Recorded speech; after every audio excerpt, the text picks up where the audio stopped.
Have you ever stood there, hand on the doorknob, too afraid to turn it? Something inside you was certain that, on the other side, nothing was prepared yet. So you waited. He turned the doorknob 1,000 times, just in his head, without ever actually opening the door. And all along, it was already unlocked. And nobody tells you that. There's no sign in the sky, no special feeling, no warning that separates the before from the after. The transformation happens silently, like the tide that has already turned before the sand even noticed. You keep looking outside, searching for the sign, the landmark, the proof, without realizing that the waiting itself was the last piece of an identity you no longer inhabit.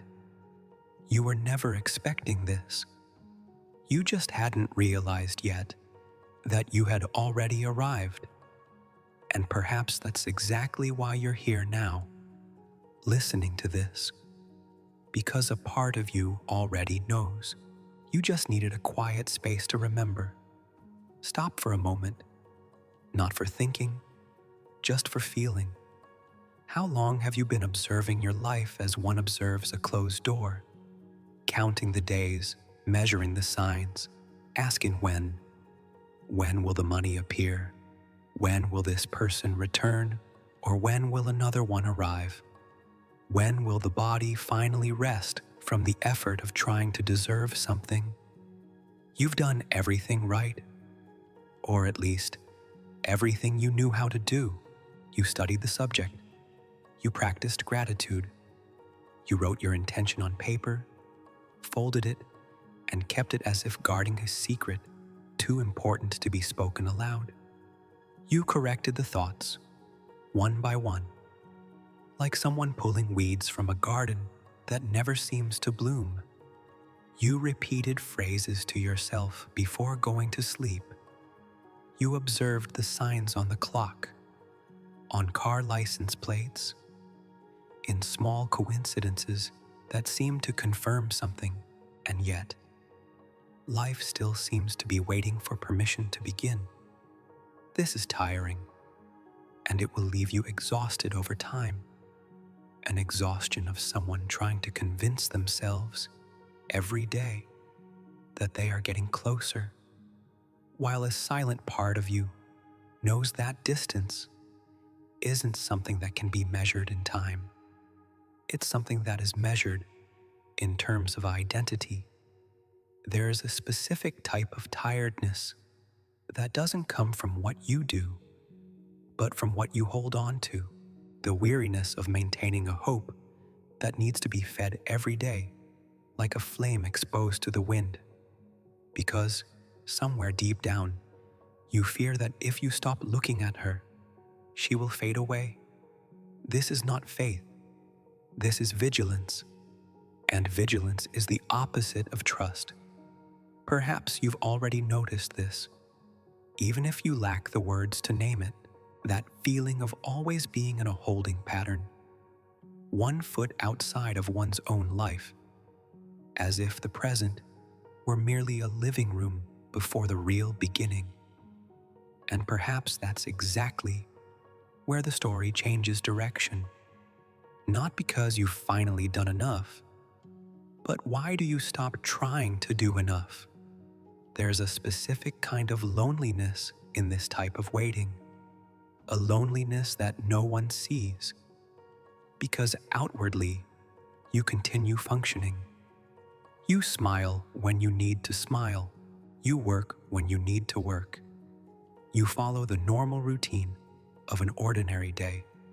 But deep down, there is a part of you in suspense, as if real life will only begin after some specific signal, and everything that happens before that is just a draft, a rehearsal, a waiting room disguised as routine.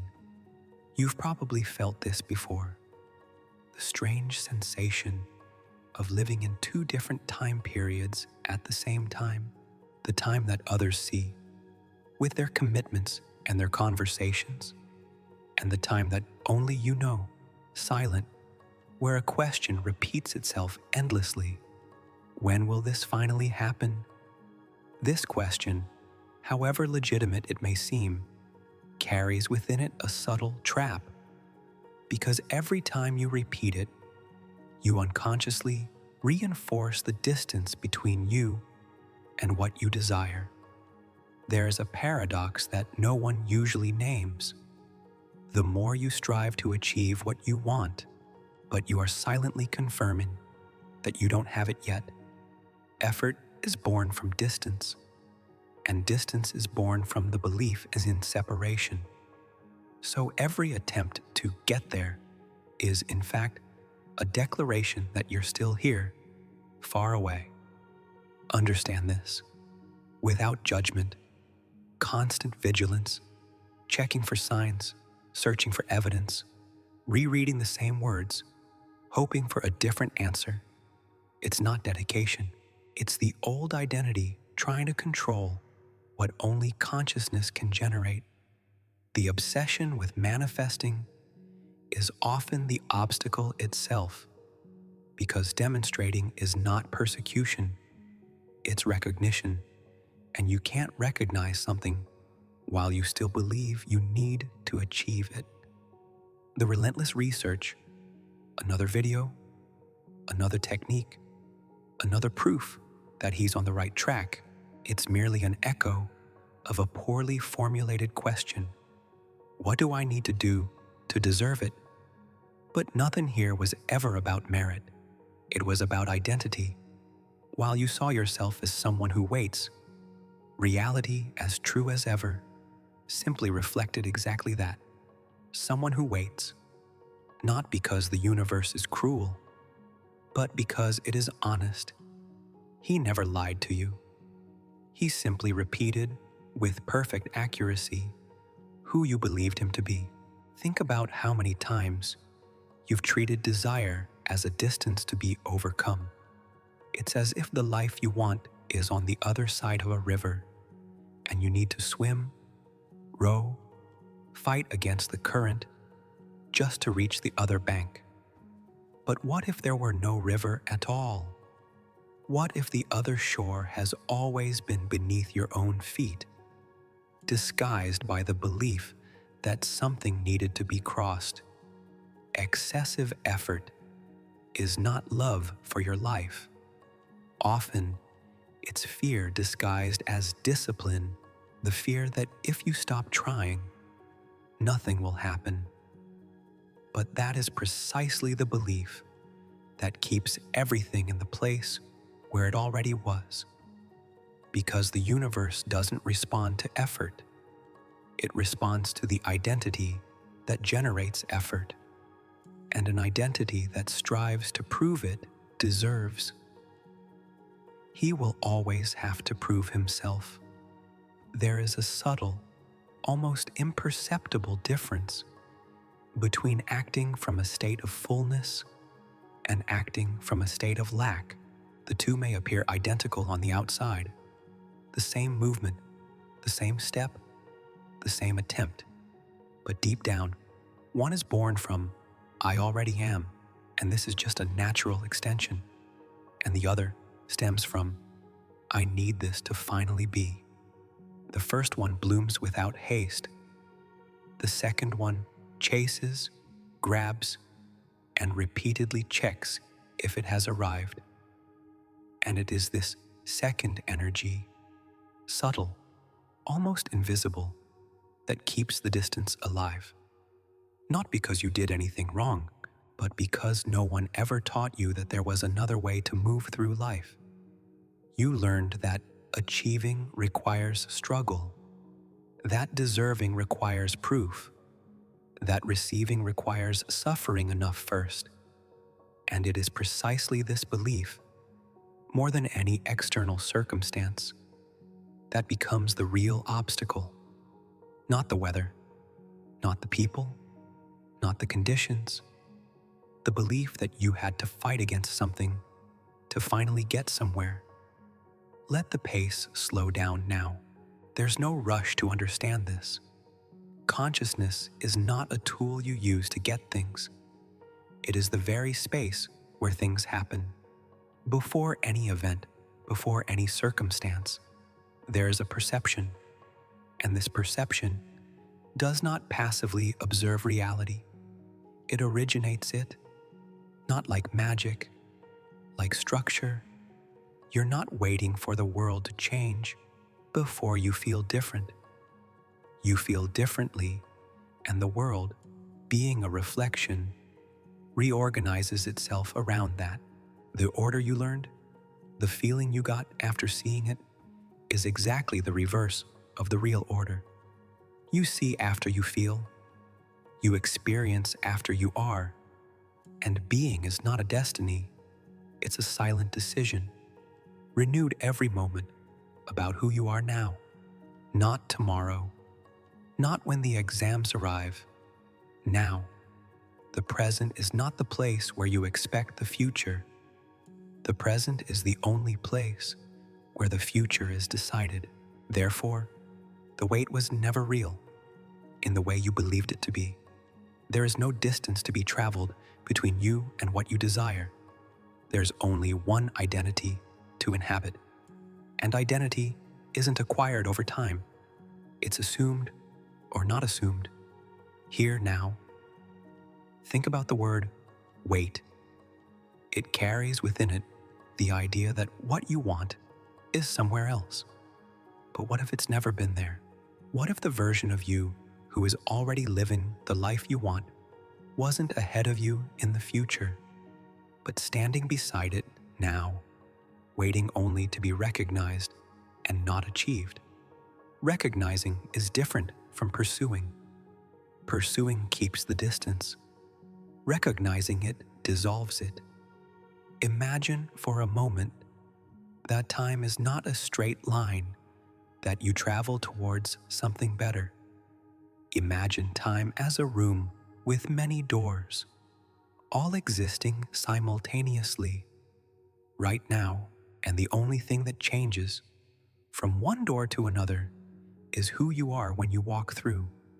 It's not the environment that determines who you become. It is who you already are that determines which scenario becomes visible.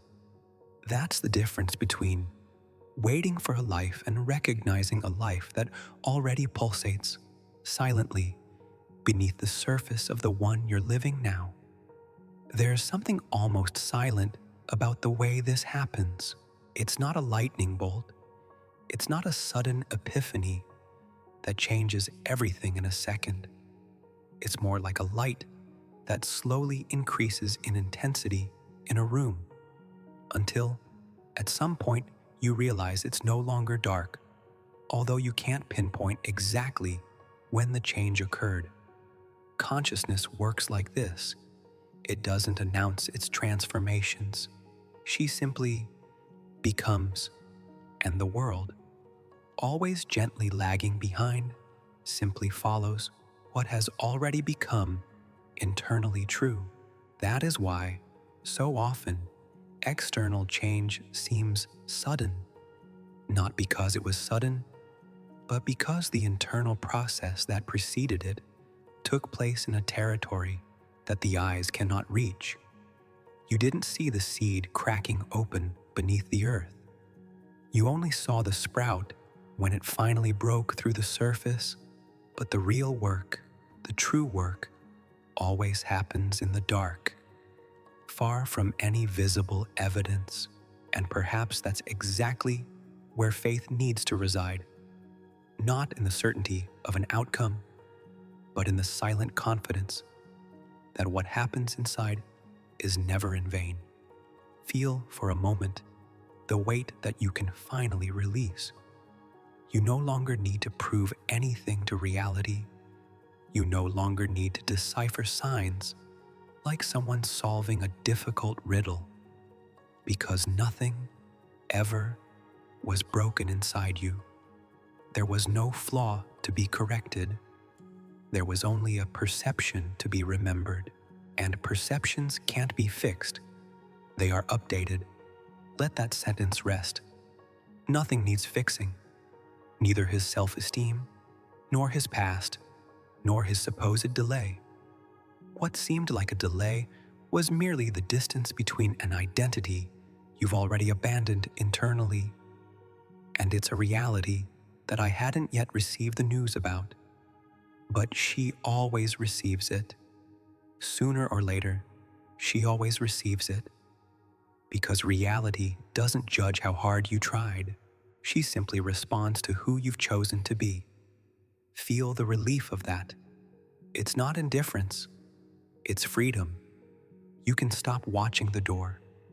You can stop interpreting every silence as rejection, every delay as proof of failure. Because delay never existed outside of its own reckoning of time. What existed was an internal, invisible, silent process to stop being who you were waiting for and start being who you already are. And this requires no effort. It only requires truth, the simplest and hardest truth to accept. You already are. It won't happen. It won't become that way after proving enough. You already are, and the outside world is merely a mirror, always lagging behind by a few moments, trying to achieve what you've already decided internally to be. Repeat this, not as a mantra, but as acknowledgement. Nothing was missing. You weren't behind. You were all along, becoming visible to yourself, and this whole journey, this whole feeling of distance, it was simply the old identity slowly dissolving, so that another, which already existed, could finally be seen. Perhaps, looking back, you'll realize that the most difficult moments weren't punishments. It was simply the natural friction of two identities trying to occupy the same space for a moment. The person you were ceasing to be and the person you were already silently beginning to live. And that friction, however uncomfortable it may have seemed, never meant you were doing anything wrong. It simply meant that something was finally changing from the inside out. Perhaps you remember times when everything seemed still, stagnant, as if nothing was moving. These moments, seen from another angle, were not empty. They were a gestation period. Something was organizing itself, reshaping itself, recomposing itself, even when it seemed like nothing was happening. And perhaps the greatest kindness you can offer yourself right now, whether it's to stop measuring your life by the speed of external tests and begin to trust the silent rhythm of the changes that are already, even now, completing themselves from within. You don't need to feel like you're evolving all the time. Sometimes, evolving feels exactly like resting. It's like allowing things to be for a while without needing a name, without needing a deadline, without needing proof. And it is in this space, without haste, without surveillance, without effort, that the old identity finally finds enough silence to dissolve. Not because you fought against it, but because you gently stopped feeding it. Perhaps you don't need to do anything with it right now. Perhaps the only thing needed is to stop. Just stop. Stop chasing a life that you already are. Stop waiting for permission that was never in anyone's hands but your own. Let silence speak what words cannot. You were never expecting this. You were, all this time, coming back home. Perhaps the life you imagined to be so far away was, all along, just a recognition of distance. And perhaps, as you close this video, you'll realize the wait is over. Not because something changed out there, but because inside here, you finally stopped waiting for yourself. There's no need to announce this to anyone. There's no need to prove. justify or explain what has changed. Some transformations don't need witnesses, they only need silence. And perhaps that is the simplest and most profound invitation of all. Do nothing. Don't chase after anything else. Don't pursue any more challenges. Just allow the recognition to quietly take hold. You've arrived, and that's all. No grand gesture, no final proof, only the silence of someone who, after so long, has finally arrived.